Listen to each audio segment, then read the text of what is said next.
Hi there, everyone.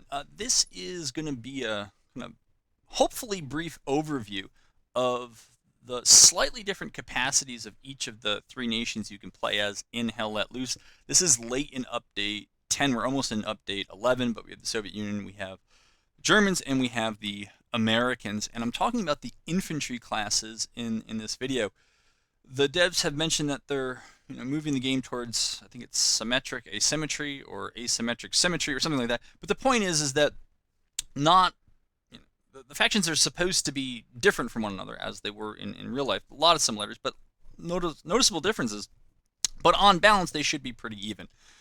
So I want to go through what the factions kind of can and can't do when it comes to infantry loadouts, some of the overlooked parts, and this will set the stage for some future videos on squad composition and tailoring the loadouts to different maps and to different parts of different maps as well.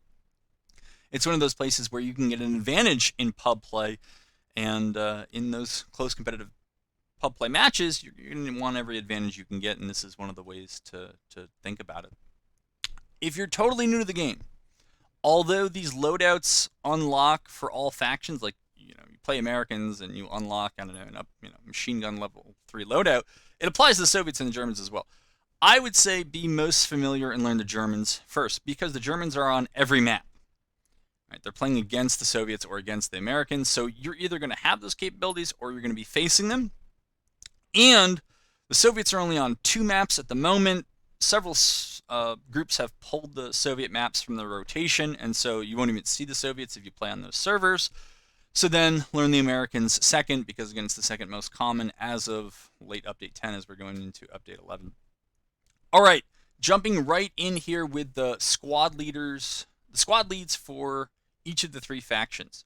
So with the Soviet squad lead, you see the lowest level, the PPSH, which is not bad at close range. At longer range, yeah, it's going to have trouble, but remember, Stalingrad and Kursk. Stalingrad, you might have some closer range engagements. In Kursk, they're usually not that close. But anyways, at the lower levels, you at least get the sidearm. You get regular grenade, frag grenade, and smoke grenade. Those are important. I'm going to be talking about explosive ammo boxes in this video for some reason a lot. You want a rifle? Okay, there you go. And you can see at the kind of top level, you see you'll get this at level 6. You get the PPSH with drum. It's the difference over the basic loadout, which is the PPSH, but the Starshina, it's the PPSH with drum. You don't get the sidearm, so it's up to you, if you get up to that level, whether that's something you're looking for. And when it comes to the American squad lead, so you can see at the lowest level, you're getting the sidearm, you're getting the Thompson. You can move up to the carbine at the level, well, it's the level 3, it's the second loadout. The third loadout you get at level 6. That's going to give you the Garand. You're still going to have the smoke and the frags, but you're going to lose the sidearm. It's, again, kind of entirely up to you if you get that high and you kind of have that kind of problem, what you're worried about. But generally, you're going to use the Thompson if you expect more close range fighting, which I'd say that's where a lot of killing happens. If you plan on killing people when they can't see you, then you're going to go with the long range option, but that's about it. It's not that wildly different, I don't think, at the German squad lead level either. I mean, they get the MP40 as the basic loadout, sidearm, all right, frags and smoke. Of course, you have your binos, which, whatever, and other stuff the squad leads have. You'll keep the sidearm here, you get the Gewehr, and then you lose it, and you get the carabiner at the level 6 loadout. So I'm not sure the level 6 makes more sense than the level 3. Unless you just really like, I don't know. So it's up to you. All right, the next class here is the Rifleman, which a lot of people, and I guess I said this in my previous video, that I didn't understand why people were taking Rifleman, and it didn't quite come out right. There are those who will say never take Rifleman. I'm not one of those people. I mean, there is something to it. The Soviets, probably the least well built out faction when it comes to loadouts. They only got 2 options, and I think, what do we got, the Nagant here? Yeah, we got it for, no, it's not for both. But, well, I don't have it because I haven't played a lot of Riflemen, so you can see it doesn't matter all that much. You see at the basic level, they're going to get grenades, which isn't bad. They're going to be able to drop ammo. All right, so it's non-explosive, but it's still good. And then they can hammer stuff. I promised I wouldn't talk about that, so it's not too bad. But here's one of the additional things that's pretty good about the Soviet Riflemen. And it is that at the level 3 loadout, you now get smokes in addition to frags, And that is the explosive ammo box. And you get that much earlier here with the Soviets than you do for the Germans, and you don't get it at all currently with the Americans. And if you don't believe me, here's the evidence.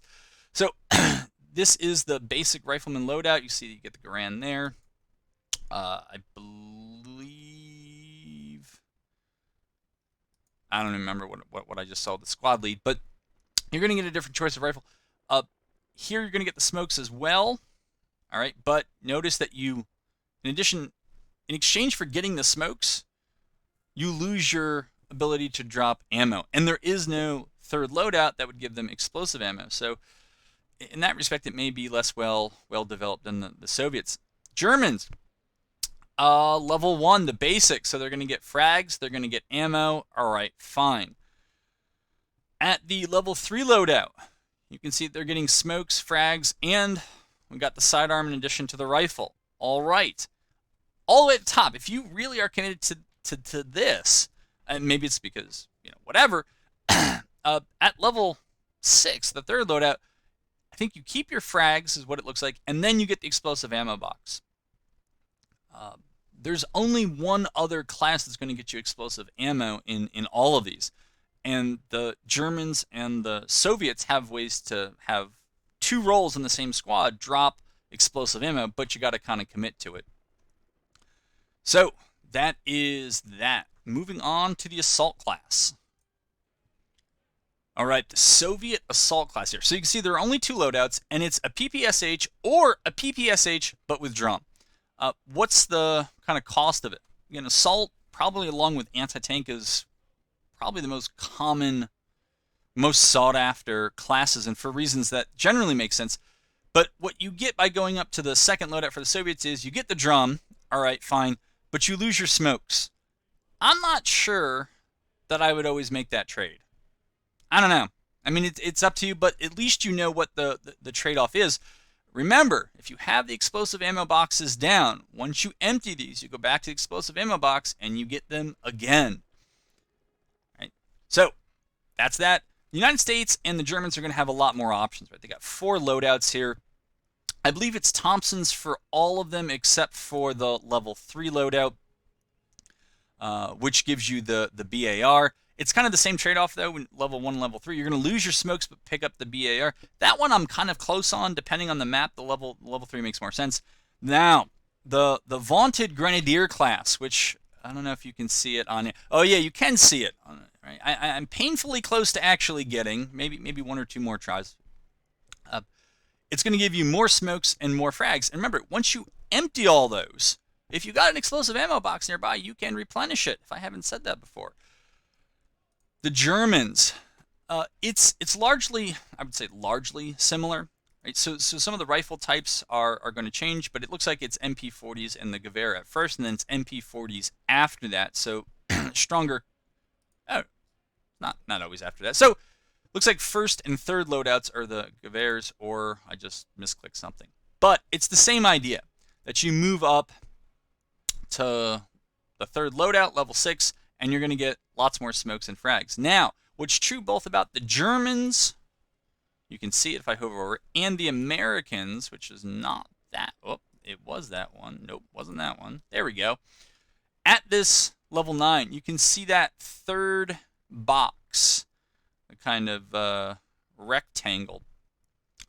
At the legendary level 9, you get a satchel.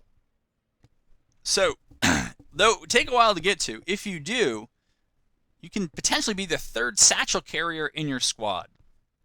And, as far as I know, it also gets replenished by explosive ammunition, although I don't think I've actually ever seen anybody replenish a satchel using an explosive ammo box. But that is there if you really want to commit to the assault class. Soviets, automatic rifleman. So the automatic rifleman class, in general, I'll say is like the little brother of the assault class. I'd say in general, it's just not as good as the assault class, kind of the poor man's assault class. So if that's taken, but you kind of like that play style, you can go ahead and do it. Again, the Soviets only have 1 loadout. It's the PPSH with drum, which is, not bad, and you'll get frags. And that's what you're getting with the Soviets. The Americans, it's a little bit better, but not by much, right? The basic loadout is the BAR, which is fine. The Thompson is also fine. I kind of like the level 1 loadout. I guess the BAR and the frag slightly over maybe the Thompson and the smokes. I think you make an argument for either. Again, neither is bad, but neither it also seems as good as what you would just get by going through the assault class. So there's that. Germans, it's a similar story. Right? So the rifle changed from the STG, I think, to the MP40. Frags at the first level, level 3 loadout, the second loadout on there will give you smokes, whichever you prefer there. So the Soviet, American, and German medics. Now there are those who have said, and I might have also said this, that medics are generally you shouldn't take them, but that assumes that spawn points are up and working, and you should never assume that. And almost all my experience is from that pub play scene, and so sometimes Garys and OPs are up, and a lot of times they are not. And so medics act as soft mobile respawn points in that they revive people who would have already died. Now I have noticed something in the last 2 months of pub play. I don't know what happened, if this is like a thing that people do, but I've noticed a lot of medics running away from people who are down. Like they get close, they stand around for about 30 seconds, and they're shooting it at with the enemy, and then they just run away. And I'm sitting there and I'm like, I'll help you out. But anyways, if you're a medic, don't do that. Like get people up, or just tell them you're not coming. But I think there actually is a role for medics in this game. In a full 50-man squad, I think 1 or 2 medics who really know what they're doing can play that soft respawn role of reviving folks, bandaging them up, all that other stuff. And they can contribute a little bit offensively. So starting with the Soviets, again, it's the Nagant as the basic loadout. You're going to get smokes, which I think are useful. A sidearm, okay, it's something, and you can revive people and give them bandages. Now, if you want to get rid of the rifle, when you get up to the second loadout, level 3, you can see you lose the rifle, you keep the sidearm, you keep the smokes, and now you can drop bandages. Honestly, I don't know why you would do this. I mean, when you're playing as the basic medic, if you've gone through your bandages, you've done that good, just respawn. I mean, if you're that bad, like if your team's that bad, you got other problems. If you can't afford to respawn to get more bandages, that's me. Others will tell you to do it differently, but I think there is a role for a small number of medics who know what they're doing. Remember, those smoke grenades, they get replenished by explosive ammo boxes. It's basically the same story for the Americans, right? You get the M1 and a sidearm at the basic level. You're going to get smokes at the level 3. You lose the rifle, but you get more bandages. Okay, whatever. And the Germans, it's the same story and trade-off. So I wouldn't go hog wild on these. I don't know that I would necessarily tell new players to do it, but there that is. All right, support role. Probably, I would say the third most important role in a squad after squad lead and engineer, although much underutilized in pub play and elsewhere. So the Soviets, right, the basic, and all these are somewhat similar, except that in the Soviets' case, they're both going to be rifles, regardless of which loadout you choose. At the basic loadout, it's frags and supplies, and that's it. Now, if you get to level 3, you lose your own frags, but you keep the supplies, it's 50 supplies, and now you get to drop regular ammo and explosive ammo, which I've been talking a lot about. And the trade-off is, right here you get your own grenades. All right, fine, but here you can put down explosive ammo, and 6 people can restock all their grenades, rockets, mines, and other stuff. That you're going to be able to do way more damage by restocking their ammo, but you have to kind of commit to not having your own grenades. Plus, you get to restock regular ammo, which for medics, if you actually happen to have a medic nearby, they can run out of rifle ammo if they go ham on it. And then sometimes the MGs, if you have one, are going to need that ammo as well. And some other folks. So I would strongly recommend having at least an occasional support player. You don't have to play support the whole time. One way I've been using a lot in pub play is when I'm in a squad that has neither a support nor an engineer. Engineer is like my full-time job, and then I moonlight as a support player as needed. And until we get more folks playing support and engineer reliably, I think that for those who are willing to kind of pay that price, it's worth doing. the differences for the Americans. Okay, at the basic loadout, it's kind of the same trade-off. You get your frags, but you get no ammo to drop, and you get a rifle. Then you get to, as many would say, downgrade to the grease gun, which I don't hate it as much as everyone else does. Like, people absolutely hate this gun all the time, and I'm like, it's it's fine. Well, it's not fine, but it's like you can make it work. But you'll keep the supplies. You get both types of ammo. It will help the team much more if you do that, and your team utilizes it. Go to the Germans. It's rifle at first, and then I would say an improvement over the grease gun, the MP40, and it's the same deal. You're getting explosive and regular ammo at the cost of giving up your frags. Machine gunner. It's a class I don't play that much, but I'm working on it. I think it's pretty good at long range, right? And that's the general idea. So we can see here with the Soviets, there's only one loadout, and you got a sidearm. Okay, fine. The Americans I like a little bit more. There's kind of the more standard machine gun at level 1 and a sidearm. All right, fine. I guess the downside to taking the BAR, which I think is better if you're going to be a bit more mobile. I think it has probably some better matchups if you're going to be doing a lot of movement, a lot of close range stuff. It's more accurate. You lose the sidearm, which I don't think is that bad. And you develop the ability to hammer stuff. Now, I said I wasn't going to talk too much about hammers, so I'll just note it and then I'll move on. But yeah, I like that. Now, with the Germans, right, basic, it's MG34, I think. Yeah, 34. And then when you get up to that second level, you get the MG42. All I can say is if you haven't done it, you should try the MG42 sometime. It is a kick. You keep your sidearm regardless, so they're not going to get the ability to hammer things, but that's kind of oh well. All right, rounding out and just about ending things here, we're moving to probably the second, maybe the most frequently chosen kind of role in squads, which is that of the anti-tank player. So why is the anti-tank class so sought after? I don't know. You'd have to ask other people. But you can see that I sought after it quite a bit. I actually just got level 6 anti-tank very recently. I think it's because the top level is something cool. So in all 3 nations, the third loadout you get at level 6, you see that it adds the wrench. So there it is. And it allows you to construct an AT gun. And when I did it in game the other day, it only cost 50 supply. For some reason, I thought these things costed 100, these AT guns, but it seemed like it only cost 50 because I dropped the supplies and then I go ahead and built one. So it takes a while to get to. See, you get the grenades throughout. But sticking to this topic on AT guns, a bit of rumor mongering. I don't know if it's true, but the word on the street is that in update 11, the fuel cost of especially heavy tanks is going to go up pretty considerably. However, they're also not going to be as easily destroyed by satchels. That's the rumor. I don't know if it's true. But then the solution to something like a 500 fuel heavy tank, if, for the sake of example, is the argument, is a 50 supply AT gun, which, again, allegedly might take a few more hits to knock out some of the heavies. But in terms of cost effectiveness, your support person, which could be any person remember, anybody could be a support player, even if they're not playing the role normally. They just got to drop 50 supplies. You got to have a level 6, get that AT gun up. Right? You can just create these Houdini AT guns out of nowhere. And if you get multiple squads doing this, it's going to be a tough time to be a tanker, as if it isn't already from my tanker friends. But I think that's some of the reason why folks want AT. But I think there's something to be said about each of these roles.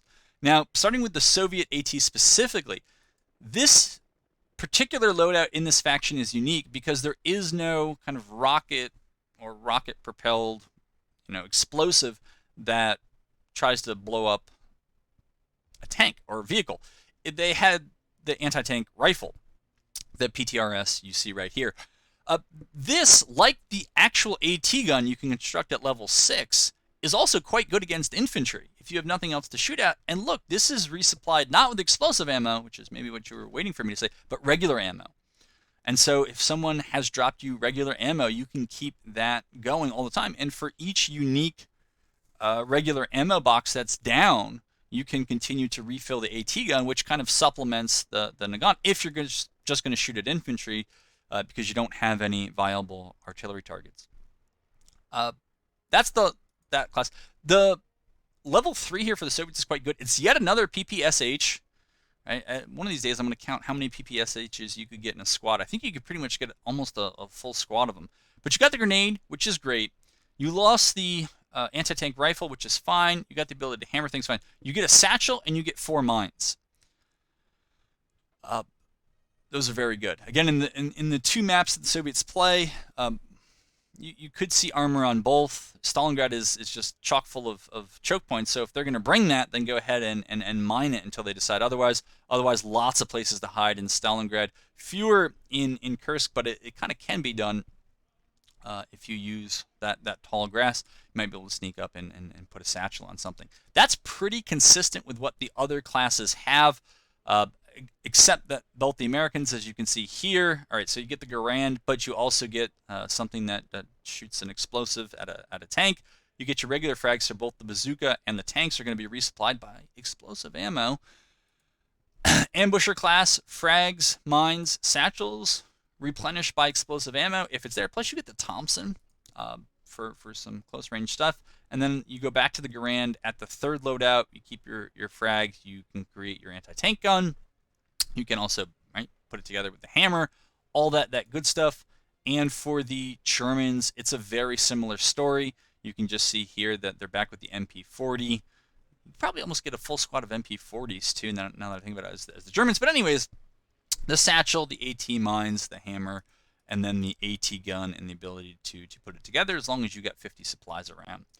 All right, my last, and you can see a class I feel very strongly about. I think I think without question it's the most versatile class in the game, and probably the ultimate kind of team player position here is engineer, and yet frequently not chosen or not committed to, and certainly not played optimally. I think the way that many people play engineer, go build barricades is like kind of the least good way to do it. But there's so much that the engineer can do. Building mines to provide resources for the commander. Munitions nodes also will help AT guns and artillery because they use munitions when they fire. And so the more, you can only construct 1 munition node, but the other nodes that you can put up can also be exchanged as long as the commander knows what they're doing. They'll be able to make sure that you have enough resources to continue on through.